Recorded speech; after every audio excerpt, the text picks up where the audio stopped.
Support for today's episode comes from Amazon, sharing stories and initiatives focused on protecting water resources and strengthening water resilience in communities around the world. Society 5.0 cities are changing the investment calculus. The city of Durham is changing the business case for infrastructure investment. The city that handles your workforce pipeline, water quality, energy infrastructure, and data systems better than its neighbors is not just a pleasant place to operate. It is a competitive advantage with a balance sheet attached to it. Durham, North Carolina is building that case in real time, and the executives not paying attention are the ones who will notice the gap at the worst possible moment. Location decisions have always been filtered through incentives, tax rates, and labor cost. Those variables still matter. They are no longer sufficient. The cities pulling ahead in corporate investment, workforce attraction, and capital deployment in 2026 are the ones integrating their physical, digital, and social infrastructure into a single coherent operating system. Most cities are not doing that. A few are. The distance between the two groups is widening faster than most site selection frameworks are designed to detect. At the UNC Institute for the Environment+Energy Summit in March, Durham Mayor Leonardo Williams and Kelly Dittman, President and CEO of Envira Global Ltd., laid out what Society 5.0 looks like as a practical operating model rather than a conference theme. The session surfaced four variables that belong in every C-suite infrastructure conversation, but rarely appear on the standard scorecard. 67. Average age of electricians in North Carolina. Every electrification project in the region depends on this pipeline. 685. Acres of unused Durham city land now being converted to productive community infrastructure. Capital being deployed by Envira Global for AI-powered sustainable infrastructure across city partnerships. 2029. Durham's target year for zero potholes citywide, driven by continuous sensor data from every city vehicle. Infrastructure intelligence is a site selection variable that standard frameworks are not capturing. Mayor Williams described a straightforward idea that carries significant operational weight. Durham is equipping every city vehicle in its fleet with sensors that continuously map road conditions, flag infrastructure degradation, and feed that data back into city planning systems. The goal is not a data showcase, it is operational precision. The city is targeting zero potholes by 2029 as a measurable, data-driven outcome rather than an aspiration buried in a capital budget. For a company evaluating Durham for a distribution hub, a manufacturing facility, or a regional headquarters, that commitment has a direct dollar value. Fleet wear, driver time, and logistics reliability are costs that show up in operations budgets every quarter. A city willing to commit to infrastructure quality as an outcome tracked in real time is making a different kind of promise than the city offering a 5-year tax abatement on a depreciating asset. The transit decision follows the same logic. Durham made its bus system fare-free. That is a quality of life policy on the surface. Underneath it is a workforce cost calculation. When employees do not need a vehicle to reach work, their compensation dollar reaches further and the company's effective talent pool expands. Williams called it affordable living rather than affordable housing. That reframe matters to every HR and operations executive, calculating what competitive wages actually need to cover in a fast-growing metro. The skilled trades gap is an infrastructure risk, not just a workforce statistic. One number from the session deserves more attention than it typically receives. The average age of electricians in North Carolina is 67. That is not a human resources data point. It is a critical infrastructure risk. Every electrification initiative, grid modernization project, EV fleet deployment, and building retrofit in the Research Triangle region depends on a skilled trades pipeline that does not currently exist at the scale required to support the build-out already under contract.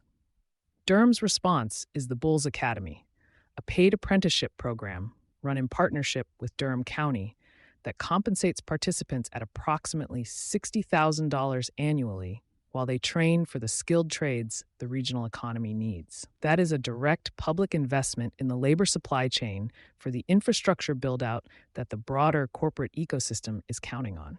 Companies making expansion decisions in fast growing metros are frequently evaluating incentive packages and proximity to research universities while missing the trades pipeline question entirely. That gap will show up.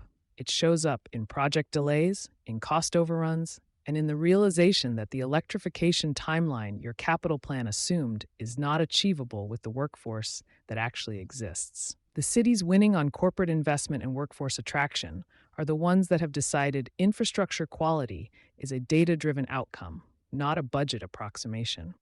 The cities that have not made that decision are the ones where the gap shows up as a surprise.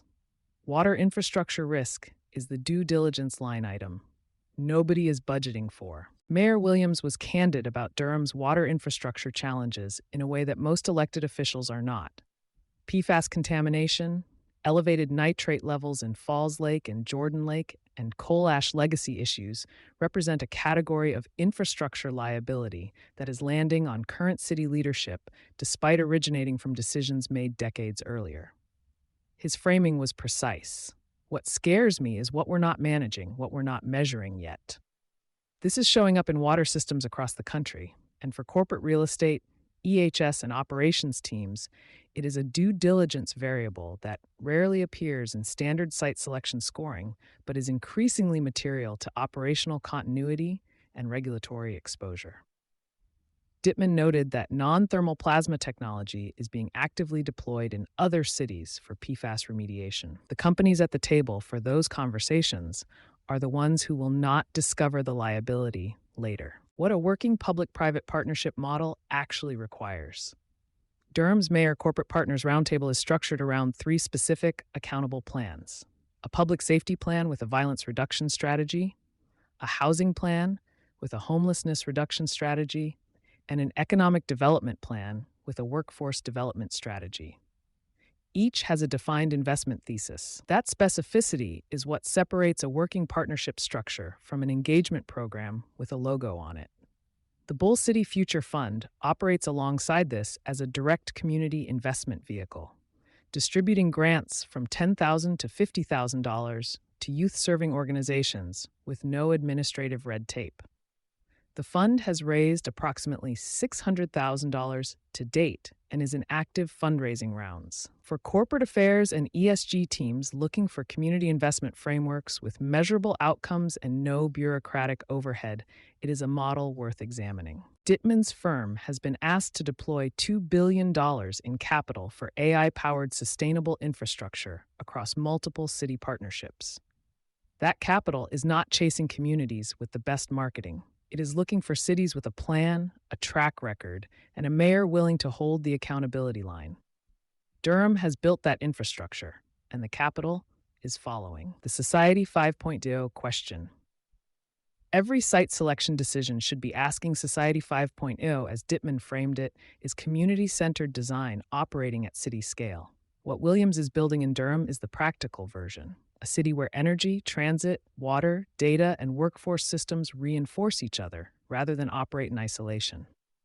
The wastewater facility, powered entirely by the methane it produces, urban gardens on top of parking structures, sensor networks, turning every city vehicle into an infrastructure monitoring asset. Each of these is a small decision.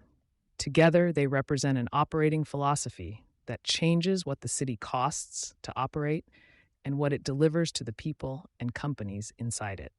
The cities building that integration are creating a fundamentally different business environment than the ones that are not.